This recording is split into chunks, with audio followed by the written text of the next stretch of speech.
naitwa Shelina Chengula, ni mjasiriamali mdogo najishughulisha na shughuli ya kuzalisha kokoto. Na takriban kama miaka 13 hivi. Miaka 13 nafanya shughuli za uzalishaji wa kokoto hapa? Ndiyo. Okay. Ndani ya miaka hiyo 13, changamoto gani ambayo imekuwa ikiwatesa sana?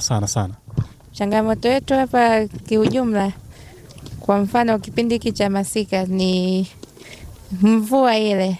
Watu tulikuwa hatuna nafasi ya kujihifadhi wakati wa mvua au kipindi cha jua kali.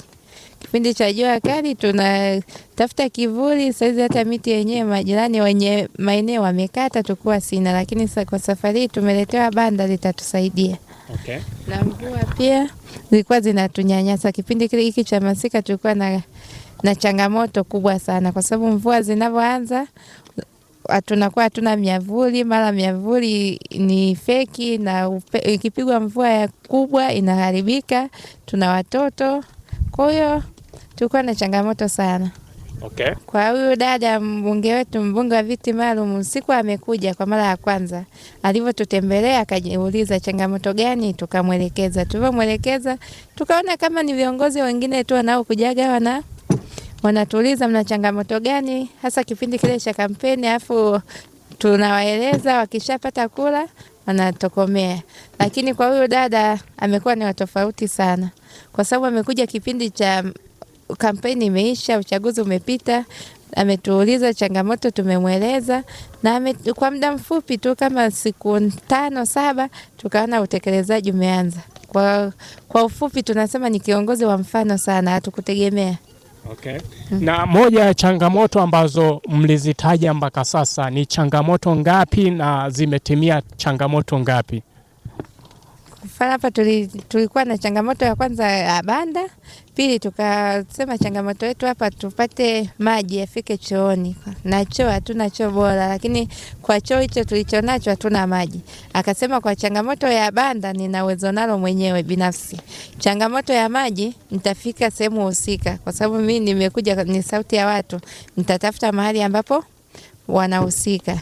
Changamoto ya pili tumeelezea kwamba habari ya TRA mapato, na akasema ngoja atajaribu kukaa na madiwani aongee nao kuhusu hili swala la TRA, kwa sababu kazi tunayofanya ni kazi ngumu sana, tunatafuta tu hela ya kula. Kwa majina anaitwa Obedi Mwinuka, ni mjasiriamali mdogo kwa ajili ya kuzalisha madini ujenzi. Kwanza hapa nina muda wa kufanya kazi, nimeanzia 2007 nimefanya hapa kazi, ndipo nimeanza kujishughulisha na madini ujenzi hapa. Twende moja kwa moja kwenye changamoto ambazo tunakutana nazo hapa. Changamoto ambazo tunakutana nazo hapa, gharama kupanda vitu tunavyofanyia hapa kazi. Kwa mfano kuna magogo haya ambazo ni kuni ambazo ndo tunachoma ili kusudi jiwe liinuke, likishainuka ndipo tupige kokoto. Kwa pindi unapokuwa unaenda kule polini kwa ajili ya kutafuta kuni, unakuta wale wanauza kuni wanasema bwana, hapa kuni ni afadhali tukichana mbao, zinatulipa zaidi. Kwa nyinyi mnayenunua hizi kuni hazitulipi kwa sababu ni hela ndogo, kwa hiyo wanatupandishia bei. Baada ya hapo unakuja kwenye utendaji mwingine wa kazi. Hapa umekuwa ni mgumu kulingana kwamba yani serikali haitutazami kwa jicho la pili, kwa sababu kuna shughuli hapa ambazo si wenyewe tunajitahidi kama wajasiriamali wadogo. Ukiona pana watu kuanzia 200, hata kama wanazidi ila wastani 200, panahitaji usalama wa kutosha. Kila kitu tunachotumia hapa ni hatari kwetu sisi, maana hili ni jiwe. Vile vile kiafya inatakiwa pepo pana choo safi, pana maji. Lakini sasa inafikia kipindi kwamba hivi wajasiriamali wadogo tumejitahidi, tumejenga choo, japokuwa maji ndo hatuna, maji ndo tunapata shida kwenda kufuata mtoni, lakini serikali haijawa karibu na sisi kwa kutupa msaada katika pale tulipoendelea. Vile vile tunaweza kusema hivi, tunamshukuru mbunge aliyekuja sasa hivi, ameweza kutusaidia banda lilopo hapa mpaka sasa. Hili banda linatusaidia kwa sababu mtu unaweza kufanya kazi, umechoka, unaenda kupumzika kwenye jua. Au wamama waliopo hapa asilimia kubwa ni wajane, hawana wamezao ila wamezalishwa. Kwa hiyo pindi vile anakuja na mtoto mdogo bado ananyonya, akiwa amelala, kwa mazingira haya hapa unamlaza wapi? Ndio hili banda huyu mbunge aliyotuletea hapa limetusaidia, maana saizi hawa mama wanalaza hapo, watoto wanalala sehemu inaikuwa ipo safi.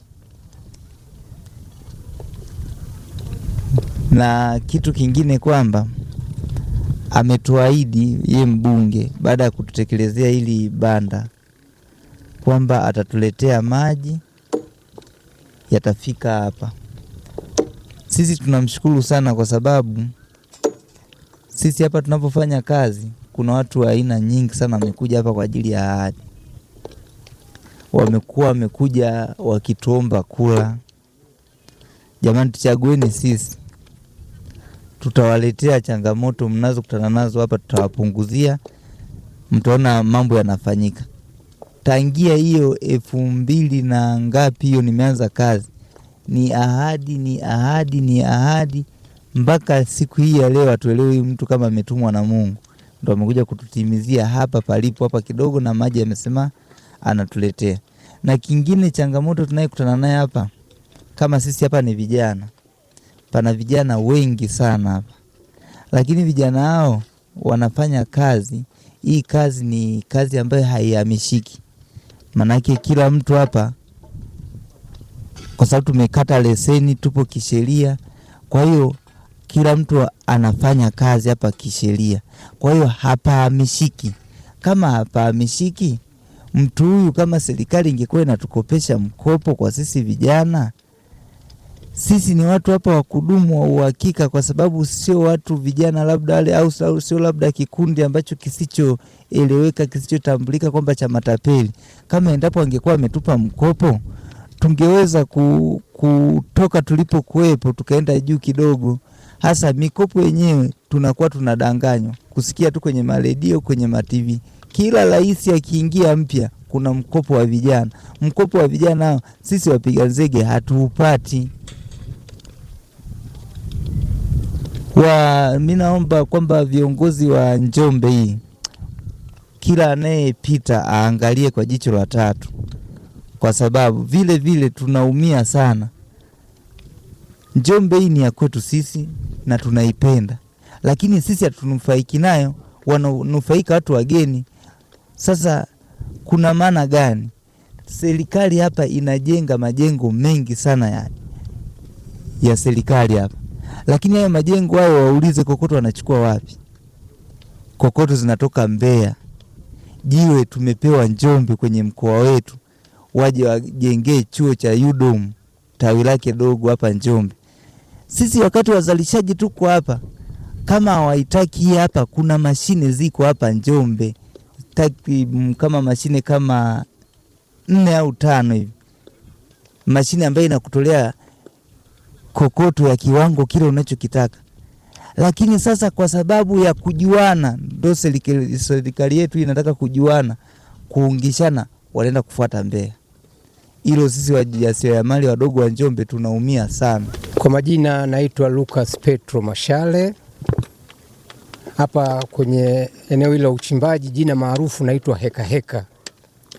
Mimi hapa ni mkazi wa Morogoro, lakini nilikuja hapa mwaka 2017.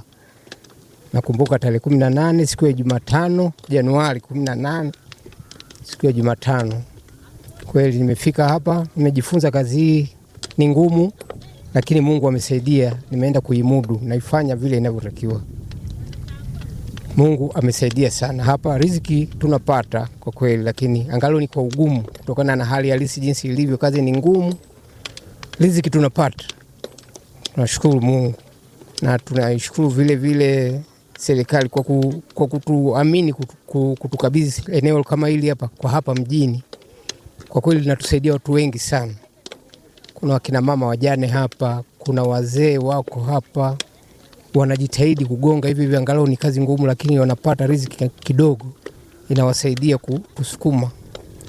Wengine wanasomesha watoto, wamefika mpaka mavyuo vikuu huko, lakini kutokana na kazi hii tunaoifanya hapa. Mimi nashukuru sana, tuendelee kufanya hivi, ila nilikuwa naomba kama kutakuwa na uwezekano serikali tusaidie hapa kutokana na hali tunaoendana nayo kwenye changamoto mbalimbali, na hususani kwenye upande wa biashara, upande wa kodi za mirabaha, sijui wanasema mirabaha wenyewe. Kwa kweli zinatutesa hapa. Kipato chetu ni kidogo mno, sasa unakuta tumekamatwa kweli. Tulipe ushuru sijui wa madini. Sasa inakuwa ni changamoto, na kipato tunachokipata hapa kugawana tena na serikali, na sisi hatutumii mashine hapa.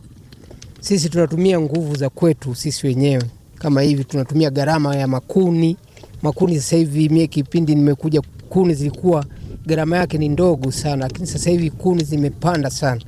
Isitoshe vitendea kazi kama nyundo, maspringi haya, nyundo nazo vile dukani zimepanda sana, lakini sisi uwezekano wa kupandisha hiki tunachokizalisha hapa madini ujenzi haya unakuwa ni mdogo.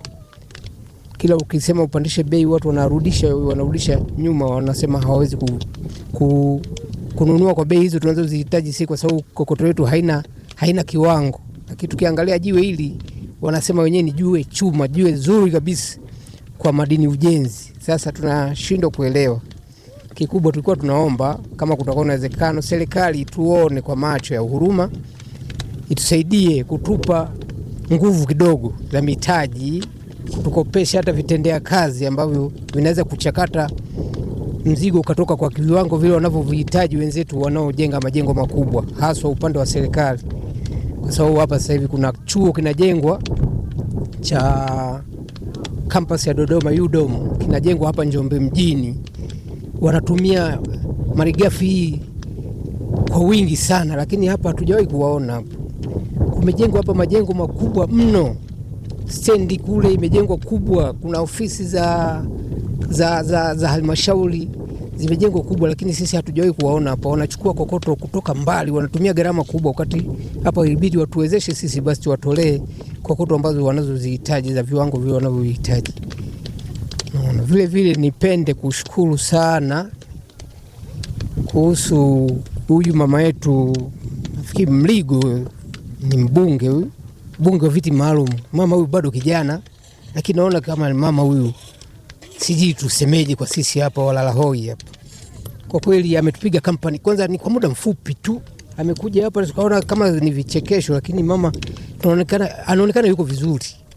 Ametusaidia, katujengea banda safi kwa muda mfupi. Maki tunaona wenzetu walikuja hapa kama mara 3, mara 4, mara 5 wanakuja tu hapa wanatupiga Kiswahili tu, wanatuahidi vitu vya ajabu.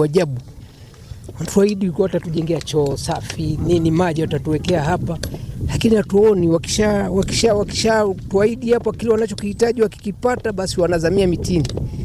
Kitu tumemwona huyu mama kwa kweli ametusaidia, na isitoshe katuweka mahali kidogo salama sana. Kwanza kipindi cha hapa panawaka jua, kama kipindi cha jua hapa linawaka jua kweli. Sasa unakuta muda wa mchana wakina mama wanataka wapumzike, basi inabidi waende kwenye vivuli pembeni huko kwa watu, inakuwa matatizo. Lakini sasa hivi tayari wanapata faraja kubwa, kwa sababu wana sehemu ya kwenda kukimbilia. Mvua hali kadhalika ikinyesha, basi kuna sehemu tayari ya kwenda kujihifadhi. Safi kabisa, ilikuwa imeboreka vizuri zaidi. Mimi tunamshukuru sana huyu mama. Ila niombe sana kwa wenzetu hawa kama kwa mheshimiwa mbunge ambayo ndio anaomiliki eneo hili kabisa kubwa, watu wake wanakuja wanatuahidi vitu vya ajabu hapa, kwa sababu kabla ya uchaguzi hapa njia hii inayotoka mjini hapo kuja hapa wamepima vizuri kila kitu, lakini sasa hivi tangu walivyopima hatuwaoni tena. Sasa siji kwa sababu uchaguzi ushapita na ndo tumebaki hivyo, tusubiri mpaka miaka 5 tena waje watudanganye. Maana hao wana asili ya kutudanganya sisi, washatudanganya miaka mingi mno. Sasa vitu kama hivi havipendezi. Niombe moja kwa moja hata hao wa ngazi za juu huko wanapowaahidi wananchi wao wa sisi wa hali ya chini, tunawategemea wao, maana sisi ndio tumewapa kazi wao, watuwakilishe kule kwenye bunge, wajue kero zetu, lakini kero hizi wanazichukulia tu kimzaa, wanakuja wanatudanganya afu wanahama. Sasa tuombe sana wanapokuja kuwaahidi watu wawe na matekelezo ya wakati, kama huyu mama alivyotusaidia hapa. Mama anaitwa Mama Mligo, siji